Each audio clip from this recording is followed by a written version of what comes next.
The envelope came on a Thursday afternoon. Standard white, our names on the front. I almost didn't open it. Inside was a refinancing summary for a loan I had never heard of, in an amount I still can't say out loud without my hands shaking. Secured against our home. A home I thought was ours. Stay with me, because what I found on the other side of that envelope was not just a loan. It was an entire life my husband had been living without me. My name is Brooke. I'm 33 years old, and I live in Houston, Texas. I work in hospital administration, scheduling, staffing, keeping things moving when everything feels like it's falling apart. Turns out that skill set becomes very personal at some point. I met Griffin at a work happy hour in the spring of 2019. He was there with a friend of a colleague. Tall, easy to talk to, the kind of man who makes you feel like you are the only person in a crowded room. We dated 8 months before he asked me to move in. I said yes before he finished the question. 2 years later, married. Small ceremony, immediate family only. A rooftop in Midtown Houston with the skyline behind us and his grandmother crying in the front row. We bought our house the following spring. A 3-bedroom in the Heights neighborhood. Original hardwood floors, big backyard, a kitchen that needed work but had good bones. We spent 6 months fixing it up together. Griffin handled the contractors. I handled the decisions. Countertops, tile, paint colors, fixtures. Every choice in that house, I made. It felt like ours in a way I had never felt about any place before. I want you to understand that part, because it matters later. About 18 months into homeownership, Griffin started talking about a business idea. A co-working space. Not a big one, he said, just a boutique flex office in a growing part of the city. He was excited about it in a way I had not seen him excited about anything in years. I supported it. I looked over the initial numbers with him. I encouraged him when he got discouraged.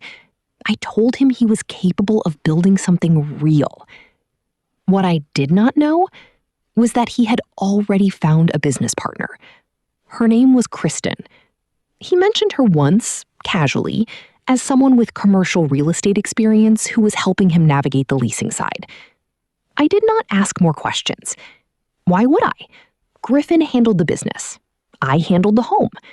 That was just how it worked. The months that followed were busier than usual.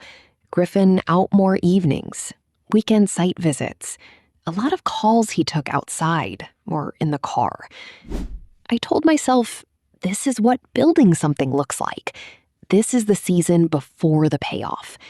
I had seen it in my own career. I knew what grinding felt like. So I held down everything at home. I paid our regular bills. I planned our vacations. I kept the house.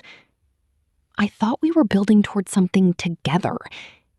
I had no idea he had already started building something else entirely, using the one thing I thought was ours as collateral. The envelope arrived on a Thursday. I had just gotten home from a 12-hour shift, still in my work badge. Griffin was at a, quote, site meeting. I set my bag down, went through the mail on the counter, saw our names. Opened it without thinking. It was a refinancing summary from a lender I did not recognize for a loan of $220,000 secured against our home, originated 14 months prior. I read it 3 times. Then I sat down on the kitchen floor, not because I fell, but because my legs simply stopped working.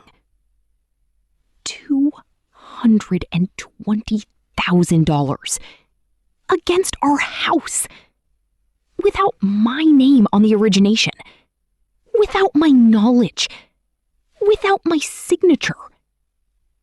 I called Griffin. He picked up on the second ring. Cheerful, normal, completely himself. I said, "There is a piece of mail on the counter. Come home." He said, "Brooke, I'm in the middle of..." I said it again. "Come home." He was there in 20 minutes. When he walked through the door and saw my face, he did not ask what was wrong. He already knew. He sat down and he talked for a long time. The business was real. The co-working space existed, but it had been hemorrhaging money for 8 months. And Kristen, his business partner, she had been more than that for almost as long. He said he had been going to tell me. He said he did not know how. He said he was sorry. The way people say sorry when they have already made peace with what they did and are now just waiting for you to catch up. I did not yell. I did not throw anything. I looked at him. This man I had chosen. This man whose grandmother cried at her wedding. And I said very quietly, "Get out of my house." He said, "Brooke, we need to talk about this." I said, "You used my home. The home I chose. The home I fixed. The home I paid for alongside you for 3 years. You used it without asking me, without telling me, without my name on a single line. Get out tonight. And do not come back without an attorney present."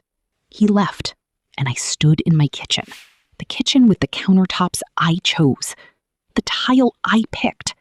The fixtures I argued for. And I let the weight of it come down all at once. This is what psychologists call financial gaslighting. When a partner controls, hides, or manipulates shared financial decisions in a way that makes you feel like the stability you believed in was never real. It is not just betrayal.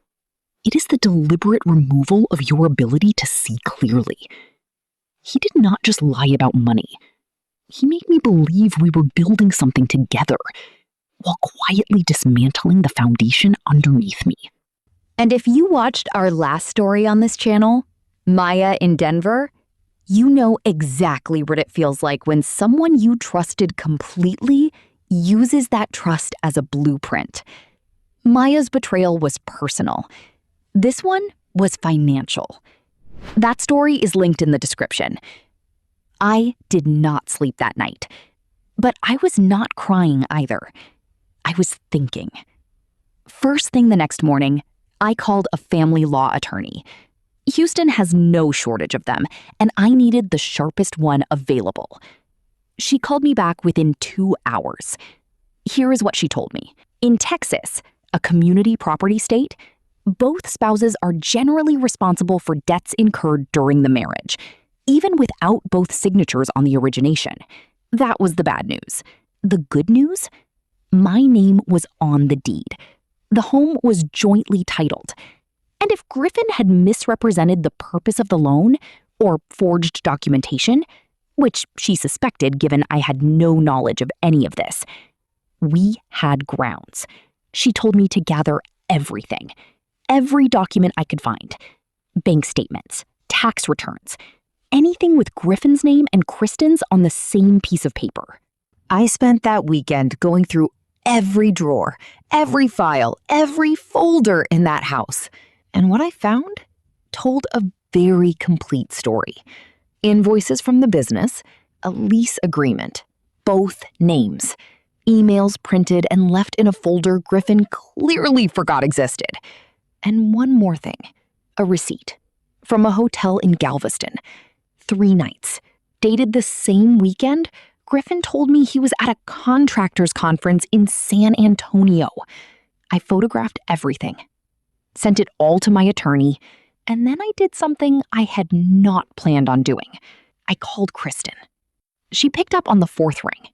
I introduced myself, calmly, fully. Griffin's wife, 3 years married, owner alongside Griffin, of the home he used as collateral for a loan I never knew about. Silence. Then she said, "He told me you were separated, that the house was in both your names, but that you had been living apart for over a year." I said, "I have been in that house every single night for 3 years." More silence. And then she started talking. Kristen was not entirely a victim. She had known Griffin was married, but she had believed the separation story. She had believed the timeline he had given her. She had not known about the loan amount. Griffin had told her the financing was straightforward, that everything was above board. She had signed documents without fully understanding what she was signing. We talked for almost an hour. By the end, she had agreed to provide a written statement to my attorney about what Griffin had told her, what she had signed, and what she had been led to believe. Not because she owed me anything, because she was angry too. And angry women who compare notes are a force Griffin had severely underestimated. My attorney filed within the week. The petition included the misrepresentation of marital status, the undisclosed encumbrance on marital property, and a formal request for full financial discovery. Every account, every transaction, every dollar Griffin had moved in the last 2 years. The discovery process revealed things even I had not found in that weekend of searching. A personal account he had opened 6 months into the marriage. Transfers. Withdrawals. Patterns that painted a very precise picture of someone who had been planning a very long exit while asking me to keep the lights on. Griffin's attorney tried to negotiate. Mine did not negotiate. She litigated. The settlement took 11 months. I kept the house. Griffin was assigned full responsibility for the second mortgage, to be refinanced out of my name within 90 days of the settlement date, or the property would be sold and proceeds distributed per court order. He refinanced. It cost him. Significantly. The co-working space closed 4 months after we filed. Kristen dissolved her stake. Griffin is renting a 1-bedroom somewhere in Katy. I do not know more than that, and I do not need to. What I know is this. I am in my house. The house with the floors I chose. The countertops I argued for. The backyard I planted when I thought we were building a life together. I still planted things out there. After everything. Not because I was pretending nothing had happened, but because that backyard was mine, long before I knew it. And nothing he did, not the loan, not Kristen, not the account, not the hotel in Galveston, changed that. This is what financial gaslighting tries to take from you. Not just the money, your sense of what was real, your ability to trust your own memory, your belief that the stability you felt was actually there. It was there. You built it. The fact that someone tried to use it does not mean it wasn't yours. It was always yours. And so were you. Financial gaslighting. When someone hides the truth about money to keep you from seeing clearly. Tell me in the comments, did you ever find out something financial that changed everything you thought you knew? Next time on Wounded Truth, she found out her mother had been reading her journal for 3 years. Not just reading, sharing, with the one person in her life she had been writing about most. That story is coming. If this story hit you somewhere real, subscribe to Wounded Truth. Share it with the woman who needs to hear that what she built is still hers. Because it is, no matter what name someone else put on the paperwork. This is Wounded Truth, and the truth always finds its way back to you.